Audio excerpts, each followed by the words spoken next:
Ben, bonjour Emmanuel, merci beaucoup du temps que tu nous as donné aujourd'hui. Finalement, tu t'es retrouvé à rester plus longtemps avec nous que prévu, je pense. Je pense que les visiteurs vont bien apprécier. J'aime ça, fait que c'est même pas un effort, c'est juste le fun. Dès que le projet était naissant, Écohabitation était là pour orienter les grandes lignes. Et les grandes lignes, c'est des façons de faire qu'on promouvoit beaucoup, comme le double ossature, injecté de cellulose ou la dalle sur sol sans sous-sol. C'est toujours des choses qu'on propose. Puis ici, on a vraiment regroupé un peu les meilleurs hits d'Écohabitation. C'est tout regroupé sous un toit. On est très content du résultat final. OK, fait que vous avez servi d'un peu de conseils pour guider le projet, puis vous avez aussi fait l'inspection pour la certification LEED, hein? C'est ça? Oui, Écohabitation a également été mêlée à R132 pour le volet éducatif, tous les panneaux, les textes qui font le parcours, des panneaux explicatifs. Et on a aussi fait tout le volet certification LEED. Voilà. Ben, c'est né il y a une quinzaine d'années quand j'ai cofondé ça avec un ami informaticien qui est toujours le webmaster d'Écohabitation. Et on a parti ça parce que on faisait déjà des chantiers écologiques et on me demandait souvent mes bons contacts, c'est quoi le produit donc pour le bois, puis c'est quoi ton fournisseur de bois local, brut, cèdre pour les terrasses. Fait que je passais beaucoup de temps sur mon cellulaire à répondre aux questions aux gens qui avaient entendu parler de mes projets écologiques. Et je me suis dit, ben, tant qu'à répondre au téléphone, je vais juste dire à tout le monde, il y a un site web, ça s'appelle écohabitation.com. Allez-y, tout est là.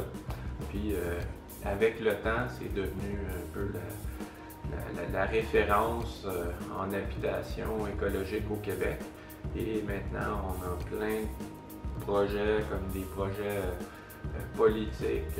On fait beaucoup de conseils techniques pour les gens, les professionnels de l'industrie, mais aussi même pour des gens qui se font rénover ou construire des maisons. Puis vous faites des formations, il y a la ruche, ça s'en est quasiment dur à suivre, il y a beaucoup de stock, c'est rendu gros Écohabitation. Ouais, j'ai beaucoup de mal à suivre moi-même. Je suis encore le directeur général de cette Écohabitation-là. Fait que c'est vraiment très, très valorisant de travailler là-dedans, maintenant que c'est devenu moins marginal. Bon, ben, bravo. J'avais envie de vous demander, selon vous, c'est quoi l'importance de la contribution de R132 pour l'avancement de la construction écologique tant à l'est du Québec? Vraiment, l'avantage, c'est que normalement, je donne beaucoup de formations et on a beaucoup d'articles sur Écohabitation et on doit expliquer le tout de côté théorique et verbal. Puis ici, c'est vraiment les gens, quand on est sur place à les observer, ils nous expliquent tout ce qu'on explique dans nos formations. Ils nous le disent parce qu'ils en témoignent. Ils disent « Ah, ok, ça c'est le sud. Ah, ok, avec ça, c'est chaud ici parce que le plancher. Ah, ok, le soleil tape dessus. Je comprends. » C'est vraiment une vitrine. C'est pour que le théorique devienne expérience. Et quand les gens vivent une expérience, ils retiennent, ils vont s'en souvenir. S'ils entendent quelque chose, ils voient des photos, c'est déjà bien des photos, pas mal plus que de juste lire, mais en même temps, ça va jamais à côté la richesse d'une expérience où quelqu'un voit une maison comme ça, puis qu'il se voit bien vivre dedans, et quand ils vont faire leur réno ou leur construction, ils vont sûrement se rappeler de l'expérience R132. Et c'est ça qui est la grande richesse du projet. Dans mon expérience cet été, une des choses qui marquait beaucoup de gens, c'est le fait qu'on n'a pas fait de sous-sol. C'est une dalle sur sol ici à la maison R132.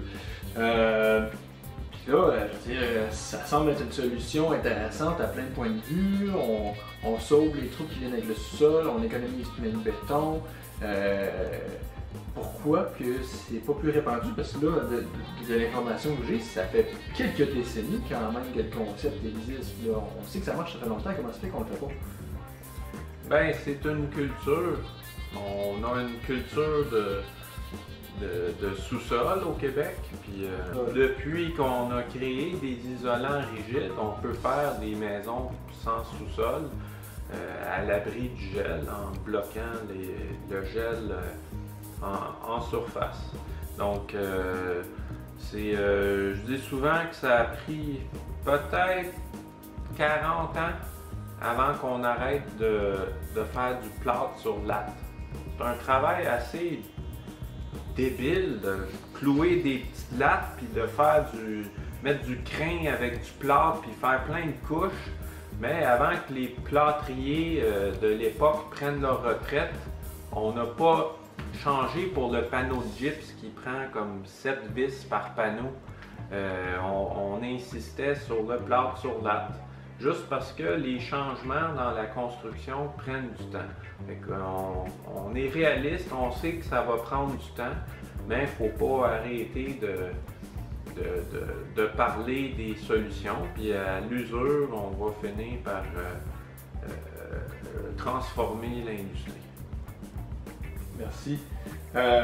Puis tiens, je t'ouvre la dernière question. Est-ce qu'il y a une question que tu trouves que j'aurais dû te poser? Tu aurais trouvé intéressante que je te pose?